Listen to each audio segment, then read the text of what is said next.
podcast cringe. Yeah, let's do a bit of podcast cringe first. Let's do a bit of podcast cringe. Big up podcast cringe. Big up podcast cringe. This might be the cringiest podcast guest of all time. This might be the cringiest podcast guest of all time. Check out podcast cringe. Let's go. You guys make millions. I think both of you should start doing live social shopping. Oh, do you guys know about this? This makes it sound hateable. Big up Gary Vee. I love Gary Vee, but this is probably the wrong crowd for this sort of stuff. I love Gary Vee, but this is probably the wrong crowd. You know, comedians are naturally lazy anyway, right? They're naturally lazy, but I also think this is just the wrong crowd. You guys have crushed hateability already. You're good. You're over the line on that. All I listen to is Gary Vaynerchuk. Gary Vaynerchuk? Vaynerchuk inspires me so fucking good, dude. He is the foremost thinker of the one of the foremost thinkers of our generation. Who do you love? By the way, seeing little clips like that, by the way, seeing screen grabs like that, seeing that little thumbnail, don't you like it when people come up from the mud together and they're still friends? I think that's something that doesn't necessarily happen too much in media nowadays. People start together, ascend, and then fall out, you know? It's like, come on, man. Like, part of the reason why your fans like it is because they followed your journey together. Look at that. Episode number 35. Look how young they were early on. And they're still doing great things now. Shane's obviously blew up super hard, but they kind of still working together. Still got a show together. Still helping each other out. I love seeing stuff like that. You don't see more of it nowadays. I'm talking about it because of the recent lawsuit with Pharrell Williams with Chad Hugo. Have you heard about that?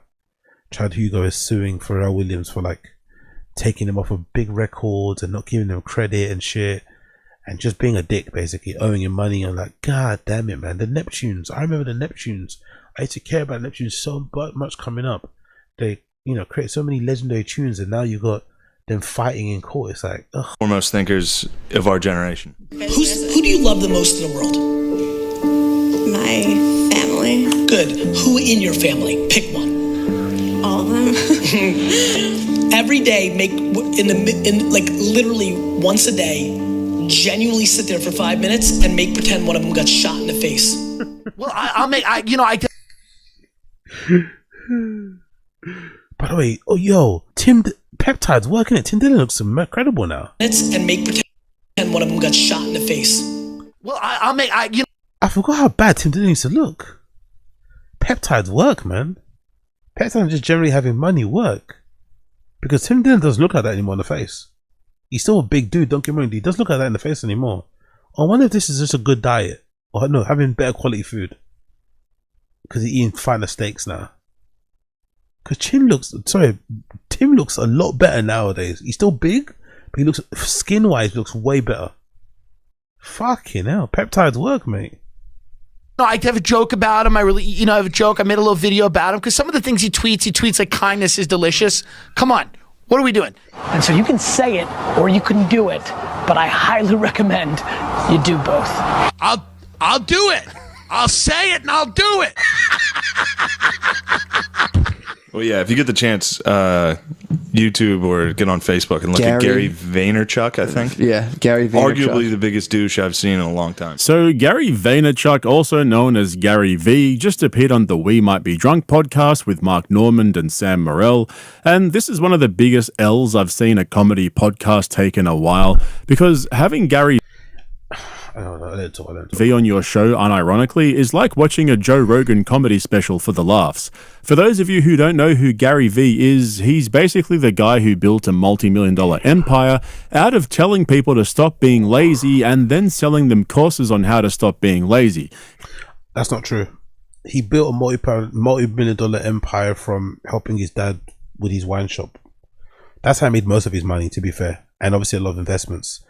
He's one of those unfortunate businessmen where he's actually a businessman. Like, there's not a lot of them that actually are good at business, but he's actually good at business. But his personal brand thing became so strong and so successful, it's kind of overshadowed the work he's actually done in his agency and his business over the years.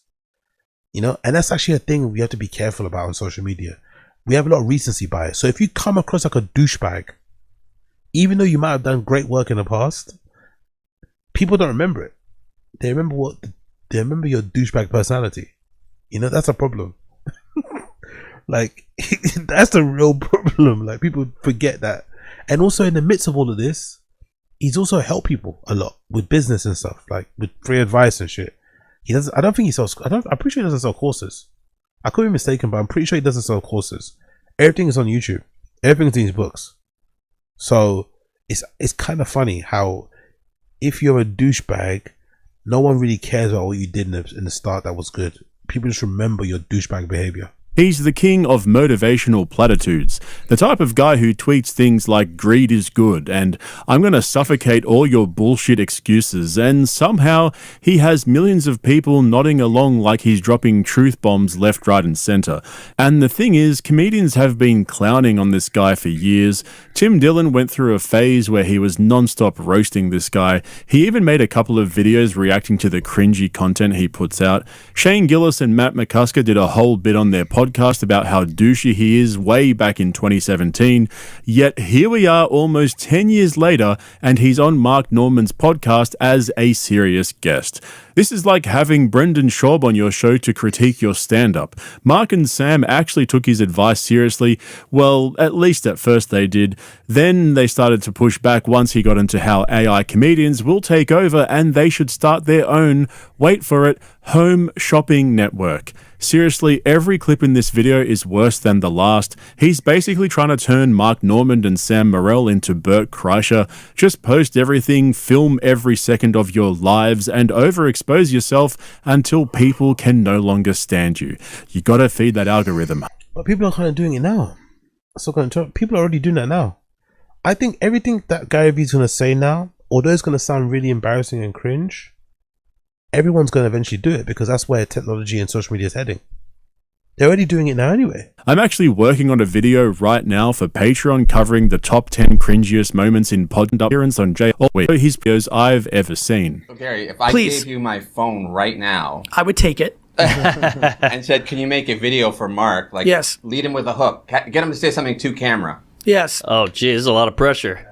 But he's up for it. Anybody can do it, it's him. So here, make a video. You can use anything in the room. His face. Yep. Make him. Well, I'm going to use my face because it'll get more views. Make him. Mark, why should people f***ing watch this special? Hey, it's a good special, a lot of jokes, very funny. No, I'm that's gay. not enough, bro. Oh, it's gonna Like, be real world talk, changing. real talk. I'll name all the Epstein people.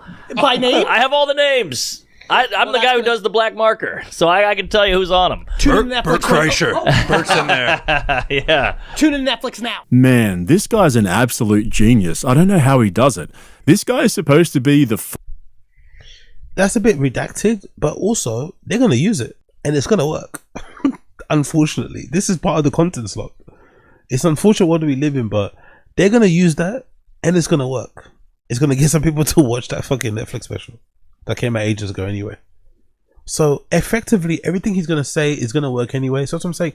This is probably a bad guest to get on because however redacted and douchey and cringe Gary Vee is, it's still coming from a sincere place of like, if you want to get more popular on social media, you have to post more. That's essentially his message. You have to post an unlimited amount of times. You have to remove any level of shame or embarrassment that you might have in terms of promoting yourself. That's why he likes Bert Kreischer so much. One of Gary Vee's favorite comedians is Bert Kreischer.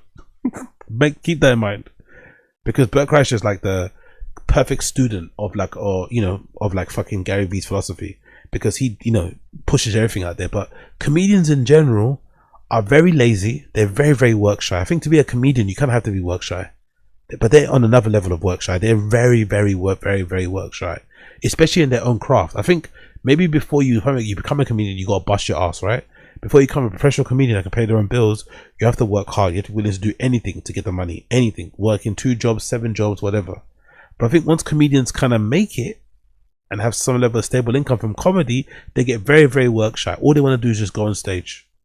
They don't even want to post their stuff on social media, which is fucking insane, because social media is your own. You know what I mean? It's your fucking own PR. They don't even want to do that. They're lazy even to post their own fucking things. Like, I was talking about Brian Callen. Brian Callen always complains about ticket sales, right?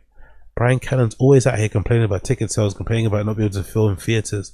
And I remember the time he released his special on Netflix, I counted that, I think in the week that it dropped, I counted on his Instagram like 5 posts about his special. 5. In the week it dropped. Only 5. And some people post 5 times a day. And in the week of his special, he posted only 5 times about his special. Foremost marketing mind of his generation, and that was his pitch. Tune in now, folks. It's got jokes. It's very funny, trust me, bro. He's trying to sell a Netflix comedy special like it's a clearance mattress at a Boxing Day sale. Hey, it's a good mattress, a lot of springs, it's so comfortable, you get lots of sleep. He's basically a walking infomercial. And look at Mark and Sam throughout that whole thing. They're so desperate for any kind of promotional edge that they don't realize how bad this looks for them. These are 2 legitimately funny comedians sitting there like interns at a marketing seminar, hanging on every word from a guy whose entire career is built on telling other people to do the most basic shit imaginable. He's like Jordan Peterson with half the IQ and a beanie. Algorithms expose you, they don't change you. Everybody's algorithm is a complete direct correlation to what they're engaging with and searching and looking at. Yeah, but you don't want to curate to the algorithm because that's going to change your voice. Correct. It's actually the opposite. You're exactly right. Okay. You want to only do your shit, post at scale. Wow. Okay. Jesus, Follow me. This is I know, gonna ruin man. my life, a lot of dude. posting. It's not. You see? You see what I mean? You see what I mean? He told them, don't follow the algorithm. Mark Norman said you're following the algorithm. No, post what you do well. But you have to post a lot if you want to break through. If you want some people to show your things. You don't have to. Again, these guys are chasing, you don't have to do any of this stuff, right? But if you're chasing viral clicks and views, virality doesn't come from just posting one time. If you want to post good work, it's different. If you want to post great work, it's different. But if you want to go viral, that involves a lot of fucking trial and error. It involves a lot of experimentation. But it comes down to posting a lot. Comedians, for some reason, don't like posting a lot. It's like, your art form was shit anyway, right? Your art form was shit anyway. It's got a bit of a bad reputation. Joe Rogan's almost like the face of stand-up comedy when he's terrible at it, right? It's not the best thing ever. I saw a clip of Don Rickles. I saw a clip of Don Rickles on Letterman with fucking with Denzel Washington, sorry. I was like, is there a single comedian that could get that amount of laughs, genuine laughs, out of a crowd and out of Letterman and out of fucking Denzel Washington in the current era? Do they even exist? Of the 250, Rogan's friends, like, is there a single comedian that could get as many laughs as Don Rickles was getting? They don't, you know what I mean? And it's like, these guys aren't even as funny as some of these OGs. And they're still shy about it. It's like, brother, please, you have to post. You have to make sure people know that you're actually kind of funny, you know? You actually should. In the sea of so much average, horrible stand-up, if you're actually funny, you should be going over the top to make sure people find out you're funny so that people can say you're one of the only funny ones. But again, comedians are work shy. So Gary Vee said, post what's right for your algo. Post what's right for you. But you have to do it at scale if you want to go viral. And they're like, no. Like, so work shy comedians. Even when you're writing, even when you guys are jamming, you're f***ing filming it. You guys laughed. It goes out. It f***ing goes out. Like I would literally film every second from day one of like, I'm on the hook. Yeah, that's why he's filming. That's what he's doing. Literally I basically. He's taking a shit later. He's like, let me get this. Let me. Because taking a shit gets views. With all seriousness, no. I think if you film the whole process, put out lots of pieces, you can use it as a feedback loop. And here's the best part. Isn't it good to have some mystery, though? Yes, it is. Because it feels like if you film everything, we're going to become a society of everyone just walking down the street like, and then I said that, and you're just like, what the? Did you notice that cut in that clip? They edited out a whole section of Gary's advice, which means they're saving it, which means they actually want to use it. So, like I said in the intro, they didn't bring this guy in for the banter like Tim Dillon did back in 2022 after having trashed him for the previous 5 years. They brought him on unironically to pick his brain and learn the art of mind. I think what Tim Dillon did really well with Gary Vee, and I think he called him out very well on here. I think Tim Dillon called out Gary Vee very well on the idea that everyone could be an entrepreneur. Because I didn't really like that message. That really kind of annoyed me, you know? Oh, you're just broke because you're not. Hey, just go get a side hustle. Some people don't want side hustles, you know? Even though he showed very easy side hustles, right? He showed that really easy side hustle of like going to lawn. What they call them in America? You guys call, is it called yard sales, right? We call ours car boot sales, essentially. The same sort of thing. But I guess your yard sale, you actually go to people's houses. A car boot sale, you go to like a field somewhere and people have their car boots open and they sell from the car boot on the floor. I mean, it's a different concept, but it's the same idea. And I think Gary Vee's idea behind the yard sale thing was to get people to go to yard sale and buy like cheap toys or whatever, and then try and flip them on eBay, because a lot of people would sell those things in the garage sale, on the yard sale, because they didn't have the patience or whatever, the knowledge to sell it for more on the set. I mean, just wanted the cash quickly, or they just didn't know what they had. So you could kind of usually, you know, get the better of people if you went to them and just buy them off a yard sale, or just, you know, maybe stumble across something that might make a lot of money on the internet, and you might be making a passive income of like, I don't know, an extra £200 here and there. But Gary Vee used to make it sound like it was an easy way to be an entrepreneur. And I fundamentally disagreed, because the notion about that was that, oh, if you got not enough money, you could just be an entrepreneur, you just own a business. Like, not everybody wants to own a business though. Some people want to work for a living. Some people get a lot of satisfaction, a lot of like fulfillment out of working a 9 to 5 and getting paid. And we maybe have to look at why people can't be happy just having a job, and why everyone has to have like a side hustle. I don't think that should be for everybody. I might like to do that. It might be something that I enjoy, right? Eventually having a side hustle, eventually taking that full time. Of course I enjoy that, but I think most people don't, and I don't think they should have to, you know. I don't think they should be having to, like, it's just annoying, it's just fucking dumb. So I didn't like that side. I like how Tim Dillon called him out on that. Like, not everybody can be a businessman, not everybody can be an entrepreneur, be for real. But then again, if you're selling a course about how to be an entrepreneur, you have to kind of keep that you can't let that one slip. You know what I mean? You kind of have to keep that, yeah, we can all be businessmen thing, you know? Marketing. They're sitting across from a guy who's telling them to film every second of their lives, post at scale, and turn their creative process into a content factory, and they're sitting there fucking nodding along. This is the exact playbook that turned Bert Kreischer into the most overexposed comedian in history. Just post everything, film the writing sessions, film behind the scenes, film yourself taking a shit if it gets views, and you know Bert's watching that and thinking, you know what's funny though about all this about this criticism of Bert's content? If Bert was funny, it wouldn't matter. If Bert was funny, it wouldn't matter that he filmed everything. You actually would like to see him do it. You know what I mean? They're just not funny. That's what makes it worse. They're not funny. They're the most famous, most well known, so you can't kind of run away from them. So I think that's what hurts him way more. If he was actually funnier, people would have a lot more patience for Bert Kreischer, and his, you know, in his eagerness to market himself. he really needs to start filming himself on the toilet. And speaking of, Tom and Bert haven't posted an episode of Two Bears, One Cave in weeks. They're so overexposed that they decided to just stop posting episodes entirely. Meanwhile, we've got Gary Vee trying to convince Mark and Sam that overexposed... That's an interesting point. I never actually saw that or noticed that. There's been no episode of Two Bears, One Cave in ages. But they both stopped on it. I think Bert was filming his movie or promoting it. What's Tom doing? Yeah, Tom's doing something too, right? I think he announced something on Netflix. I don't know. But interesting. They just stopped that out of the blue. But again, nothing's been missed. Exposure is a legitimate strategy.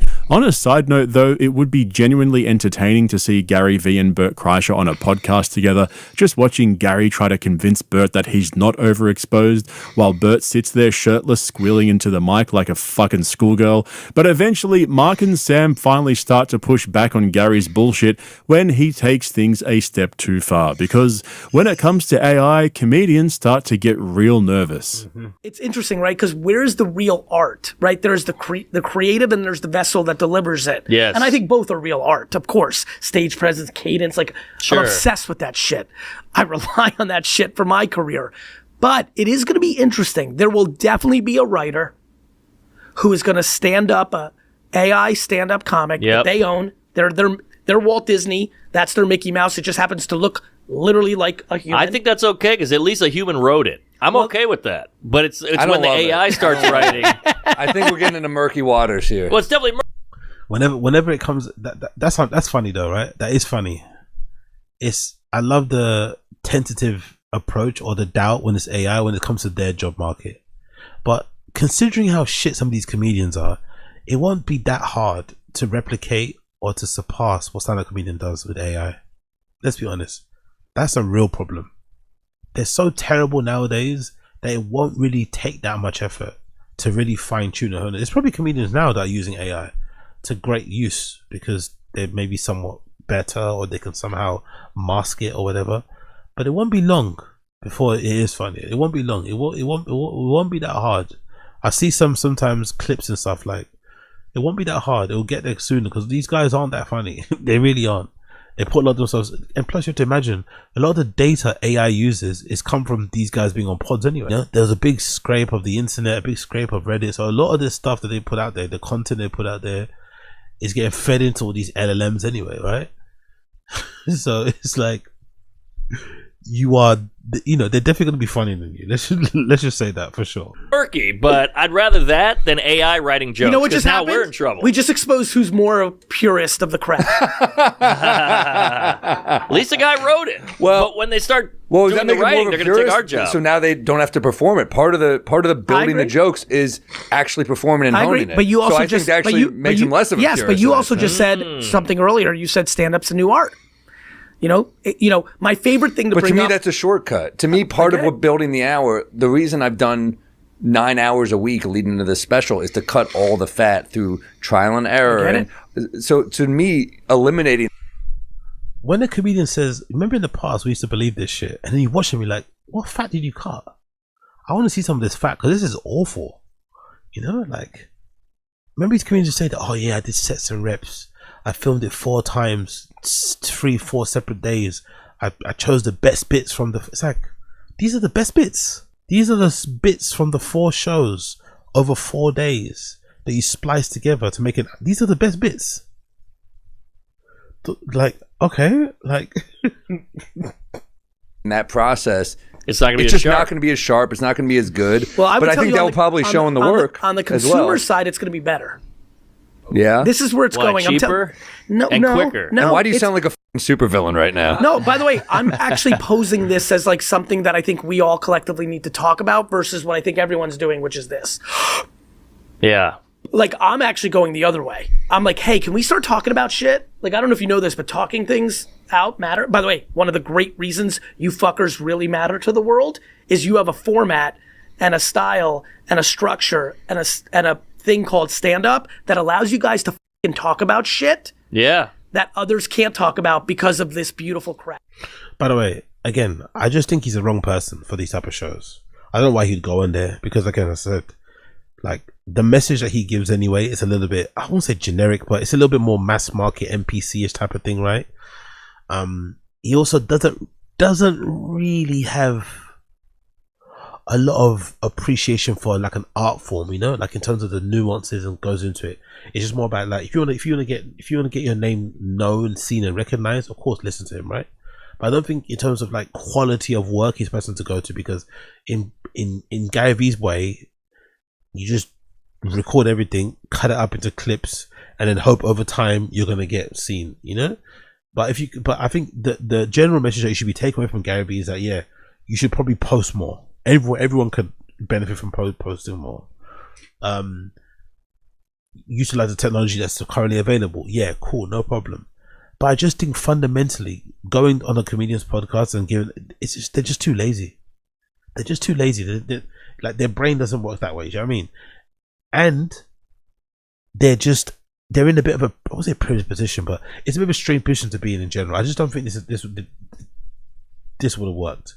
Because again, you know, Gary Vee has a tendency to blow V8, you know, and lose all his. I don't know. It's just sometimes the content he puts out can be a bit, you know, for the regular person. I can only imagine what it might be like for the comedian who already thinks they know everything and they've got all the answers and shit, and they're a bit stuck in their old ways in the new world. It's like it's all over the shop. But yeah, big up Podcast Cringe. You can watch the whole thing yourself if you want to. I'm gonna leave it there. There's about 10 minutes there for you to watch. I watched about 9 minutes of it, so check him out. That's his channel. You know where to find him. You know where to fucking find him.